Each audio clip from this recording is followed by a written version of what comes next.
grandes, que são confundidas como deusas da fertilidade, são na verdade mulheres livres. E na história nós ouvimos muito que com o tempo essas deusas, por serem gordas, por parecerem grávidas, elas são tidas como deusas da fertilidade. Toda vez que você ouvir deusa da fertilidade, desconfie. Porque as mulheres ou as performances femininas não são reduzidas à procriação. Não podem ser reduzidas à fertilidade. Mulheres livres que se recusam a terem filhos, mulheres livres que abortam, pessoas que performam o feminino e que não são aceitas em todos os ambientes da sociedade, todas essas pessoas são domesticadas e precisam se mascarar para conseguirem um emprego, para conseguirem um espaço ou para serem vistos e aceitos até mesmo dentro das suas famílias.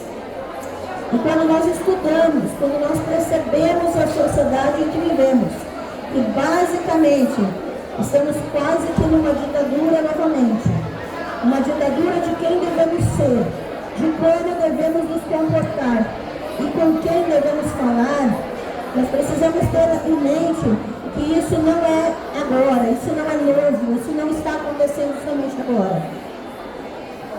Na antiguidade, quando as deusas eram violentas, sanguinárias, como Kali, como Anat, deusas que não se importavam em serem encaixadas como deusas mães, porque hoje é muito comum a deusa mãe. E quem não quer ser mãe, faz o quê? E quem não pode engravidar, faz o quê? Mulheres livres são perseguidas em toda a história da humanidade. Pessoas livres que performam o feminino nunca serão aceitos como deveriam ser. E nós temos pesquisas que mostram que as monoculturas é que são responsáveis pelas violências que aparecem sobre a performance feminina. Monoculturas das relações, como a monogamia, por exemplo. Monoculturas da fé, como os monoteísmos, por exemplo. Monoculturas da terra, que vão ditar que a terra tem que produzir somente um tipo de fruto específico, senão ela não serve para o agronegócio. As monoculturas, onde há centralização, onde há uma voz dizendo tem que ser assim, tem que fazer dessa forma. Isso é voz de monocultura, que não aceita o diverso, que não respeita a vida, que é múltipla e nunca vai ser a mesma coisa. Mulheres livres vão sempre ser perseguidas. A caça às bruxas não ficou na Idade Média. Nós seremos perseguidos todas as vezes que dissermos não às monoculturas. Seremos perseguidos todas as vezes que dissermos que não vamos nos encaixar e nem concordar com ambientes responsáveis por matar indígenas, matar mulheres, matar LGBT e pessoas trans. Nós não vamos ser livres enquanto todos nós não formos livres. E nós precisamos trabalhar com as nossas mãos, com o que sabemos fazer, com a nossa voz, com tudo o que nós somos, para que todos nós sejamos livres. A minha pesquisa durou 10 anos para fazer um trabalho de doutorado, mas esse trabalho é na maioria das vezes ignorado, porque ele contraria exatamente o status quo das monoculturas. Socialmente, todos nós possamos crescer, e crescer livres para sermos quem quisermos ser, e para falarmos o que tivermos para falar. As deusas da antiguidade, elas foram domesticadas de grandes sanguinárias para deusas mães e casadas com outros deuses. E é isso que a sociedade hoje espera de todos nós, que nos encaixemos nos padrões sociais e políticos que estão nos impondo constantemente. Em todos os ambientes aonde eu vou, tem pessoas apontando o dedo para o meu nariz e dizendo quem eu devo ser, o que eu devo fazer e o que eu devo pensar. E principalmente como eu tenho que me vestir e como eu tenho que me comportar. Isso nos custa emprego, isso nos custa família, isso nos custa dinheiro, nos custa a nossa própria sobrevivência.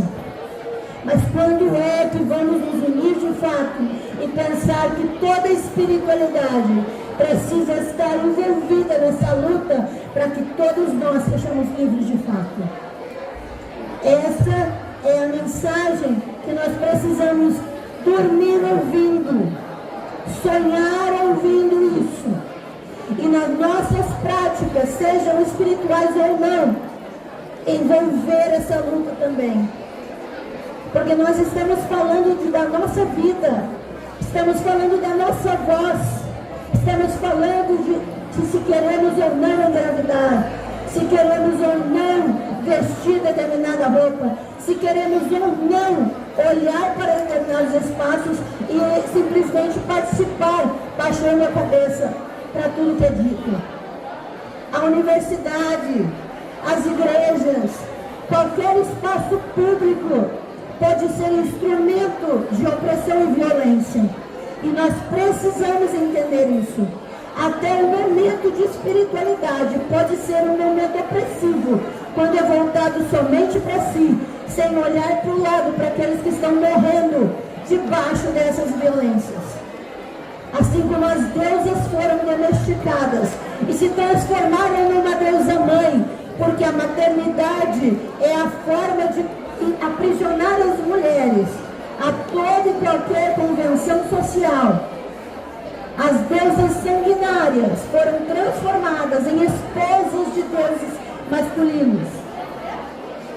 Quando as mulheres livres decidem falar e se posicionar, elas vão ser caçadas como todas as deusas da antiguidade.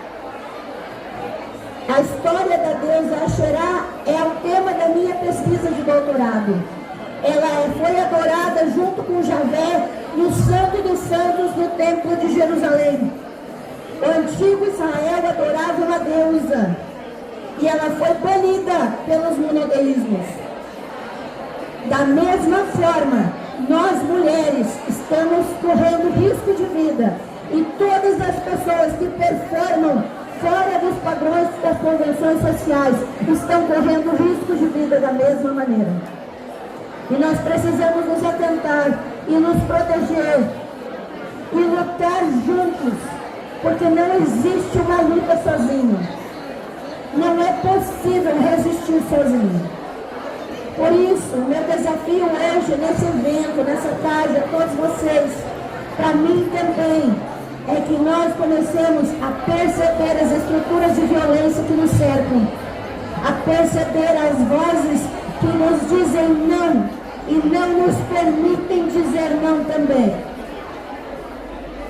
A todos aqueles que nos dão as costas quando nós dizemos não. A todos aqueles que nos violentam quando nós dizemos não. A todos aqueles que não aceitam o nosso não. É para essas questões de violência que eu gostaria de convidar vocês a olhar, a prestar atenção. Porque a nossa luta, independente se estudamos espiritualidade ou história e arqueologia, ou qualquer outra área, se trabalhamos com as nossas mãos, tem tantas obras maravilhosas aqui, feitas pelas mãos de mulheres, de pessoas divergentes, de pessoas completamente que não se encaixam na sociedade. E esse trabalho é o trabalho do sangue, suor e da vida de pessoas. Não é apenas uma coisinha bonita que você vê numa banquinha. Muitas vezes é a única forma de sustento que uma família tem em casa. E é a partir disso que eu convoco vocês a nos juntarmos nessa luta. Todos vocês são muito bem-vindos nas minhas redes. Vocês receberam essa página. Aqui atrás tem um código que você vai para todas as minhas redes. Eu leciono gratuitamente no meu canal no YouTube semanalmente. Nós fazemos pesquisa e acessibilidade à educação para todas as pessoas que desejam. Nós não podemos lutar sozinhos. Mesmo aquelas pessoas que acham, não, eu já não tenho idade para isso, eu já não tenho vontade, eu não preciso disso. Ninguém aqui é livre, enquanto alguém de nós ainda não for livre. E nós precisamos ter essa consciência. Eu agradeço de coração toda a atenção de vocês, todo o carinho. E caso você queira adquirir a minha tese de doutorado, são 10 anos de pesquisa, história, arqueologia, toda a história da adoração às deusas na antiguidade e todas as violências que os monoteísmos, que as monogamias e as monoculturas da terra causam às pessoas que querem ser livres. Muito obrigada.